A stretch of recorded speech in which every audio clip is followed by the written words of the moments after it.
गुरुजी मेरा एक प्रश्न था, मतलब तीन थे, एक तो मेरे दिमाग से निकल गया, अभी दो याद है। एक तो तीन ये कि प्रश्न थे? जैसे हम।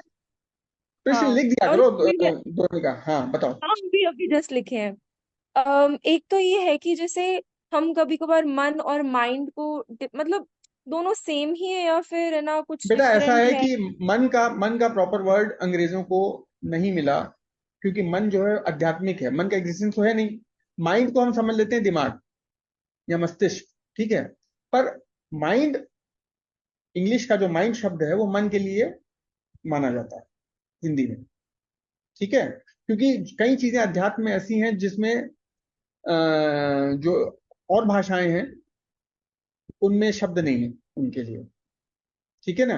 जैसे मन जो है हमारे अध्यात्म में बोलते हैं, जब चेतना अर्थात आत्मा देह से मिलती है तो एक केमिकल रिएक्शन होती है। इस केमिकल रिएक्शन का प्रोडक्ट है मन। अब ये अंग्रेजों को कैसे समझ में आएगा कि जब एक बॉडी से कॉन्शियसनेस मिलती है तो मन का जन्म होता है, तो इसलिए उन्होंने उसका प्रॉपर शब्द ही नहीं दिया। पर फिर हम लोगों ने क्या किया, हमने माइंड शब्द अडॉप्ट कर लिया। जब भी हम अध्यात्म में माइंड शब्द यूज कर रहे हैं, इट इज फॉर मन, it is not for mind मस्तिष्क। हाँ आगे चलो दोनों का। बट देखा जाए तो दोनों अलग अलग ही ऑब्वियसली, क्योंकि नहीं वो ठीक। माइंड तो फिर भी कहीं माइंड और विजडम मतलब सिनोनिम्स हम ट्रीट कर सकते हैं ना इनको, क्योंकि कहीं नहीं ना नहीं कहीं जब हम नहीं कुछ नहीं गलत नहीं नहीं करते हैं ठीक। तो। नहीं स्पिरिचुअलिटी ऐसा। में सिनोनिम नहीं ट्रीट कर सकते, स्पिरिचुअलिटी में सिनोनिम नहीं है वो। माइंड स्टैंड्स फॉर मन, राइट, हम्म। है ना। विजडम स्टैंड्स फॉर और प्रज्ञा। चेतना और आत्मा अलग अलग है या फिर एक चेतना ही इज है। द चेतना इज द पावर ऑफ आत्मा।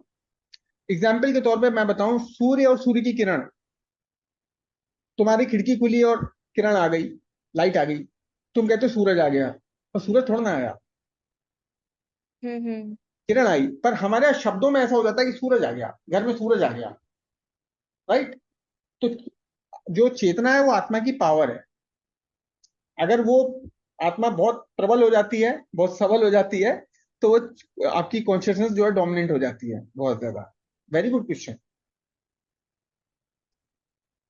हाँ अच्छा, बेटा। एक और सवाल है मुझे इसी चीज से रिलेटेड है कि जैसे हम दो टाइप के मैं की बात करते हैं, एक तो जो हम फिजिकली हैं और एक जो मतलब मे बी हम उसको शायद आत्मा ही ट्रीट करते हैं। तो मेरा सवाल है कि क्या हम वो जो अंदर वाला एक्चुअल में मैं है, वो क्या वो आत्मा ही है। देखो ऐसा है कि जो तुम्हारा जो रियल सेल्फ है, जो रियल सेल्फ है, जो हमेशा तुम रही हो, वो तुम्हारी सोल ही है, जिसको हम लोग हिंदी में बोलते हैं मैं। और उसके लिए अगर वर्ड मैं यूज करूंगा तो मैं स्व बोलूंगा। अब तुम हिंदी के टीचर को लिखोगी मैं का सिनोनिम स्व है, वो पूरे नंबर देगा। पर आध्यात्मिक के टीचर को बोलोगी कि मैं का सिनोनिम स्व है, वो 0 नंबर देगा। बात समझ रही हो। स्व मैं का मतलब है कि तुम सोल की बात कर रही हो, अपनी सोल की बात कर रही हो, अपने रियल सेल्फ की बात कर रही हो, ठीक है। तुम अपने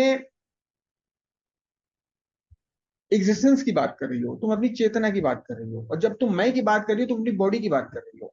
मुझे ये चाहिए, ये तुम्हारी सोल को नहीं चाहिए। मुझे पिक्चर हम्म। देखनी है, तुम्हारी सोल को नहीं देखनी है, ठीक है। अभी तुम्हारी एज कम है, पर क्वेश्चन बहुत अच्छा है। धीरे धीरे जब तुम अध्यात्म से आगे बढ़ोगी ना, तुमको इस चीज का आंसर जो है वो सोल से ही आने लगेगा।